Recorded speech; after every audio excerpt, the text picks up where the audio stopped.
Mi soledad sin descanso. Ojos chicos de mi cuerpo y grandes de mi caballo.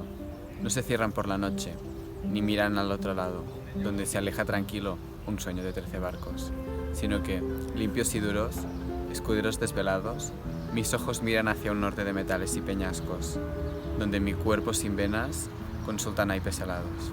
Los densos bueyes del agua envisten a los muchachos que se bañan en las lunas de sus cuernos ondulados, y los martillos cantaban sobre los yunques sonámbulos. El insomnio del jinete, el insomnio del caballo. El 25 de junio le dijeron al amargo: ya puedes quitar si gustas las adelfas de tu patio. Pinta una cruz en la puerta y pon tu nombre debajo, porque cicutas y ortigas nacerán en tu costado. Y agujas de cal mojada te morderán los zapatos. Será de noche, en lo oscuro, por los montes imantados donde los bueyes del agua beben los juncos soñando. Pide luces y campanas, aprende a cruzar las manos y gusta los aires fríos de metales y peñascos.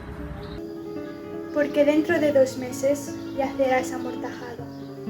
Espadón de nebulosa mueve en el aire Santiago.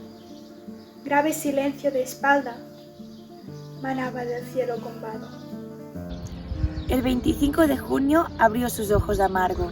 El 25 de agosto se tendió para cerrarlos. Hombres bajaban la calle para ver al emplazado, que fijaba sobre el muro su soledad con descanso. La sábana impecable, de duro acento romano, daba equilibrio a la muerte con las rectas de sus manos.